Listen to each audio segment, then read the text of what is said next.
Good morning. I am Christy May, and you are here with another week of Tuesday's Training Tips with Tuff. Today we're going to dive into a crucial topic, bringing home a rescue or a new dog, and how to introduce your new dog to your current pets. Whether you're adding a furry friend to your pack or bringing home a rescue, these tips are going to help you navigate the introduction process very smoothly. So the first thing we want to talk about today is gradual introductions. A lot of people make a mistake when they bring a new dog home and they just introduce the dogs in the existing dogs' spaces, and it leads to disaster sometimes very quickly. Sometimes it goes very well and sometimes it doesn't. So let's talk about how we can set our dogs up for success in introducing a new dog. So what we want to do is, when we bring home a new dog, is to take things slowly.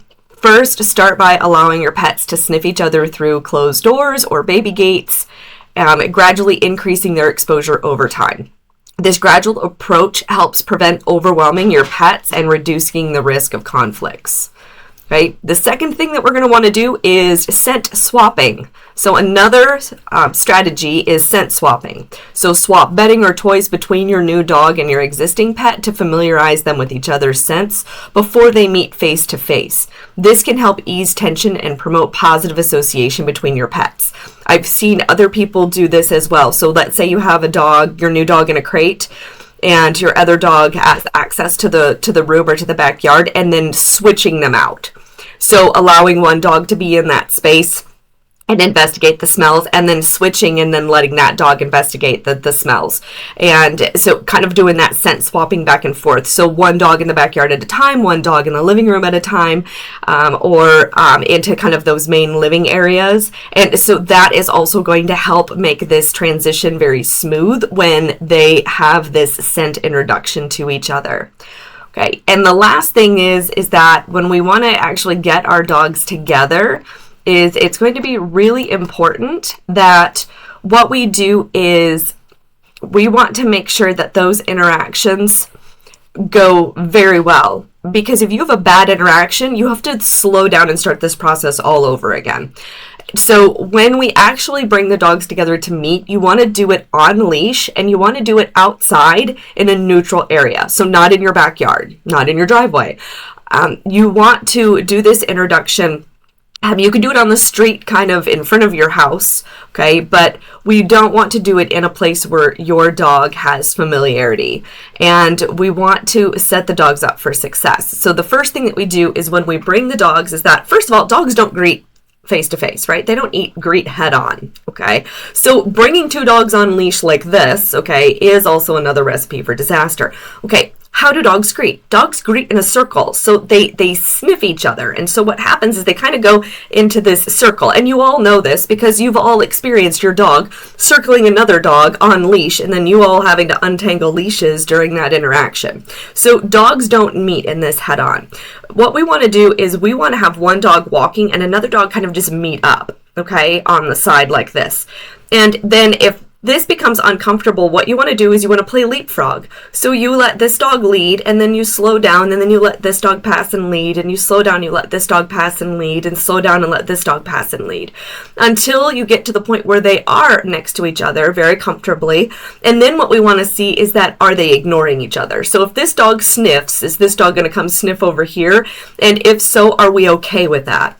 Is this dog okay with this dog coming into their space to sniff? And so what we want to see is we want to kind of see them start to do this and really kind of match each other on that walk. That's what we're looking for. And you may find it takes several walks before you're able to actually do this full-on introduction.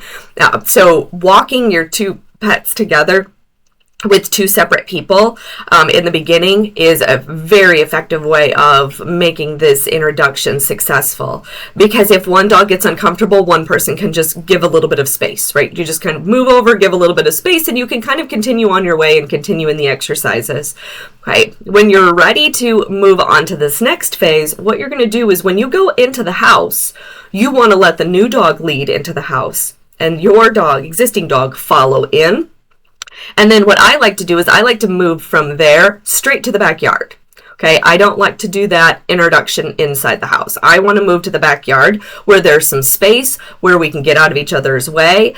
And then what I do is I keep them on leash, but drop the leashes and let them interact in the backyard. And as long as that interaction is going nice and smooth, then you can have them together while we're doing that interaction and then try moving it into the living room. But if it becomes uncomfortable or anything happens, you want to separate them as soon as possible. Okay, we want them to be successful and have good interactions with each other. So then you're going to go back to however you've been, when they're unsupervised, however you've been keeping them separate. So back behind that baby gate or back in a crate, and doing that swap is what you're going to want to do. And then doing this introduction slowly over about, it can take anywhere from 3 to 5 days to do this, and take your time. And if it takes your dogs longer, then that's appropriate for your dogs. Don't push this interaction, because we do want those dogs to be successful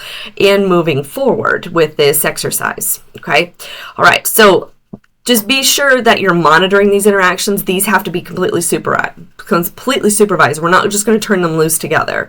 Okay, make sure that these are monitored interactions between your new rescue and your existing pets. Keep introductions short and supervised. Intervene if there's any sign of aggression or discomfort. Then remember, patience is key. It may take time for your pets to adjust to each other. All right, so before wrapping up, I want to hear from you. If you have any questions about introducing your new dogs to your current pets, drop them in the comments below and I will answer them.